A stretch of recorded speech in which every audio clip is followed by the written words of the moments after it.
moments later. みんなこっち向いてる。なんでこっち向いてるみんな。太陽がこっち。そうです。そういうことです。そういうことです。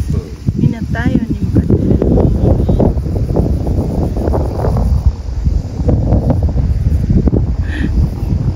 すごい。中入りたい。信じらんない。ありえない。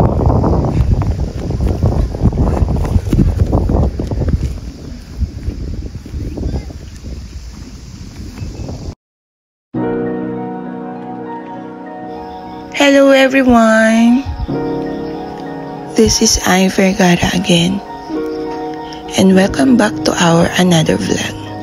Sa video na to guys, gusto ko lang i-share sa inyo ang napakagandang tanawin, yung mga flowers ng sunflower na magmula nung nakalipat kami dito sa lugar namin guys. Gustong gusto ko na siyang puntahan, pero sa loob ng mag 20 years, ngayon lang talaga ako nakapasyal. At yun nga, ang ganda-ganda. Nakisabay pa na ang ganda ng panahon guys, kaya ang ganda ng combination ng kulay ng langit at ang kulay dilaw ng mga bulaklak ng sunflower. Nakaka-relax. Ang sarap sa pakiramdam. Ang sarap pati ang simoy ng hangin guys. Talagang marerelax ka, marerefresh ka. Ang ganda ng pagkadilaw niya. Nakakakuha ka ng energy sa kanya. Dagdag energy. Mabuti na lang nung pagpunta namin dyan, wala pa gaanong tao. Kaya sa bagay, open naman yung place, pero mas maganda pa rin talaga yung hindi gaanong crowded. Para yung focus ng tingin mo, yun yung mga flowers lang. Ayan guys, walang kabahay-bahay sa palibot. Nasa probinsya nga kasi kami, kaya ayan, konting tao lang din yung mga pumunta, kasi nga dahil nga maaga pa.